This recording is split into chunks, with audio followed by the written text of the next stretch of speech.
Dear students, operation research का एक और प्रॉब्लम है जिसका नाम है रिप्लेसमेंट प्रॉब्लम। रिप्लेसमेंट प्रॉब्लम के एक एग्जांपल को सॉल्व करते हैं। इससे आपको रिप्लेसमेंट का जो प्रॉब्लम है उसका कंसेप्ट भी समझ आ जाएगा। इस प्रॉब्लम के 3 वेरिएंट्स हैं, जिसमें से हम पहला वेरिएंट देख रहे हैं when the constant resale value is given. इसमें रीसेल की जो वैल्यू है वो चेंज नहीं होगी, वो थ्रू आउट द ईयर्स जो है वो वही सेम वैल्यू रहेगी, और मनी की जो वैल्यू है वो उसमें भी कोई फ़र्क नहीं आ रहा, वो भी कांस्टेंट है। तो क्वेश्चन गिवन है the cost of the machine is ₹10,500 and its scrap resale value is ₹500। The maintenance cost found through experience are as follows. एक रो में आपके पास ईयर गिवन है और दूसरे में आपके पास मेंटेनेंस कॉस्ट गिवन है। तो टोटल 8 ईयर हैं। पहले ईयर का जो मेंटेनेंस कॉस्ट है वो 300 है, दूसरे ईयर का 500 है, तीसरे ईयर का 700 है। इसी तरह 8वें ईयर का जो मेंटेनेंस कॉस्ट है वो 3000 है। तो question is when should be the machine replaced. अब इस मशीन को हमने कब रिप्लेस करना है ताकि हमारा मेंटेनेंस का जो कॉस्ट है वो और ज़्यादा ना हो और हमारे लिए फ़ायदेमंद हो उस मशीन को रिप्लेस करना। तो वो कौन सा ईयर होगा जहाँ पर जाकर हम इस मशीन को रिप्लेस करेंगे। इसको सॉल्व करने के लिए आपको इस तरह का एक टेबल बनाना पड़ेगा जिसमें आपके पास टोटल 7 कॉलम्स हैं। जो फर्स्ट कॉलम है वो आपको ईयर ऑफ सर्विसेज बताता है। सेकंड वन जो है वो रीसेल वैल्यू है, जो कि क्वेश्चन में गिवन है कि 500 है, तो हमने इसको 500 फिक्स कर दिया। तीसरा कॉलम जो है दैट इज़ डिप्रिसिएशन कॉस्ट है, वो हम कैलकुलेट करेंगे by subtracting resale value from purchase value. तो आप देखें परचेज वैल्यू हमारे पास 10,500 है और रीसेल वैल्यू हमारे पास 500 है। तो 10,500 से 500 सब्ट्रैक्ट करेंगे तो वो इसकी डिप्रिसिएशन कॉस्ट होगी। उसके बाद हमने एनुअल मेंटेनेंस कॉस्ट, जो कि हमें क्वेश्चन में ऑलरेडी गिवन है, वो लिखना है। फिफ्थ कॉलम में हमें कम्युलेटिव मेंटेनेंस कॉस्ट कैलकुलेट करना है। सिक्स्थ में जो है टोटल कॉस्ट कैलकुलेट करना है, जो कि कॉलम 3 और कॉलम 5, इन दोनों को ऐड करने से हमारे पास ये वैल्यू आएगी। जो लास्ट है that is average annual cost, वो कैलकुलेट करेंगे। फिर वो हम कैलकुलेट करेंगे column 6 total cost divided by year of services. जब हम ये कैलकुलेट करेंगे तो हमारे पास टोटल जो एवरेज एनुअल कॉस्ट है वो आ जाएगा। तो आप देखें जो पहला है ईयर ऑफ सर्विसेज, हमारे पास टोटल कितने ईयर्स हैं वो क्वेश्चन में हमें गिवन है, टोटल है 8 ईयर्स। तो हम यहाँ से स्टार्ट करते हैं और इस कॉलम में हम 8 ईयर्स तक वैल्यूज़ लिख देते हैं। दिस इज़ 1 2 3 4 5 6 7 और 8।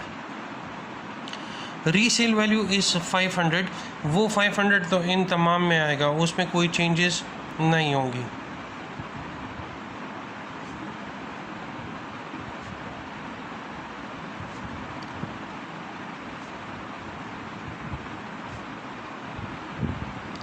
Next is depreciation cost. वो जब आप कैलकुलेट करोगे वो है purchase price minus resale value. तो परचेज प्राइस हमारे पास 10,500 है, इससे अगर आप 500 सब्ट्रैक्ट करोगे तो यहाँ आपके पास आ जाएगा 10,000।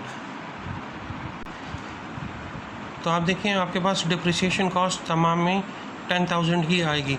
अब आपने एनुअल कॉस्ट कैलकुलेट करना है, एनुअल मेंटेनेंस कॉस्ट कैलकुलेट करना है। वो आपके पास यहाँ क्वेश्चन में गिवन है। मेंटेनेंस कॉस्ट पहले साल के लिए 300, दूसरे के लिए 500, तीसरे के लिए 700। तो यही वैल्यूज़ आपने इसी कॉलम के अंदर लिख देने हैं। अब आपने जो है कम्युलेटिव मेंटेनेंस कॉस्ट ये कैलकुलेट करना है। तो जो पहले साल के लिए एनुअल मेंटेनेंस कॉस्ट है वही आपका कम्युलेटिव मेंटेनेंस कॉस्ट होगा। तो ये आपके पास 300 ही आएगा, जो पहले साल का एनुअल मेंटेनेंस कॉस्ट है।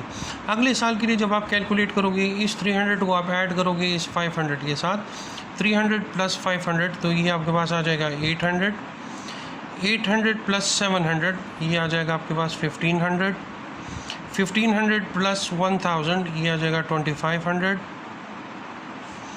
2500 प्लस 1400 ये आपके पास आ जाएगा 3900, 3900 प्लस 1900 ये आपके पास आ जाएगा 5800, 5800 प्लस 24 ये आ जाएगा 8200,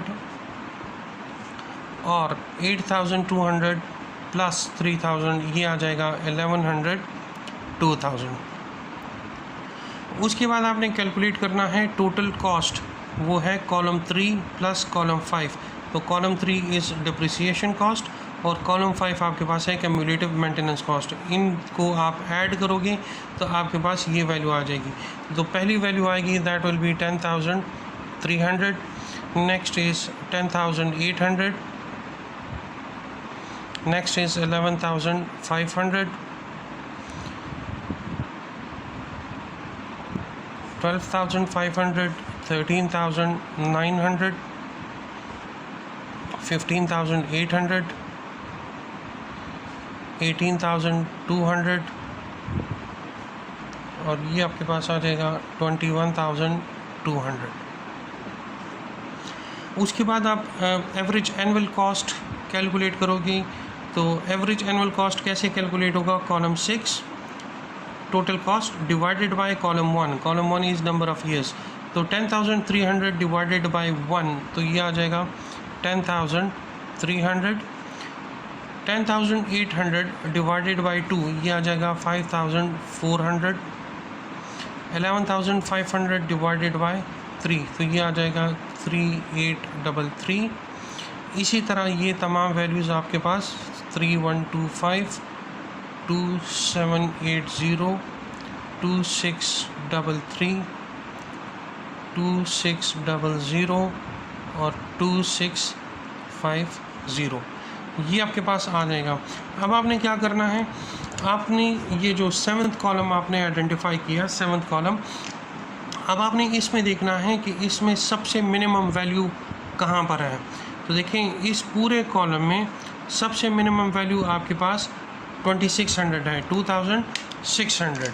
ठीक है, इसको आप हाईलाइट कर दो।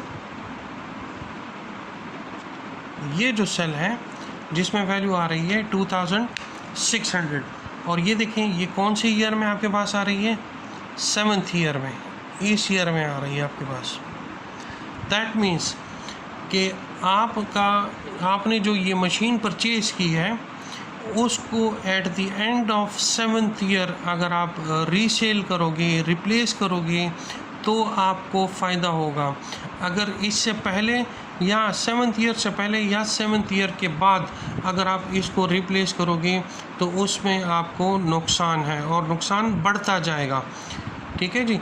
तो सबसे बेहतरीन टाइम, सबसे ऑप्टिमल टाइम इस मशीन को रिप्लेस करने के लिए वो कौन सा है? At the end of 7th year.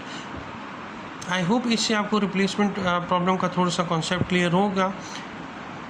अगले वीडियोज़ में इसके अगले 2 वेरिएंट्स जो हैं उसके बारे में डिस्कशन करेंगे। Thank you.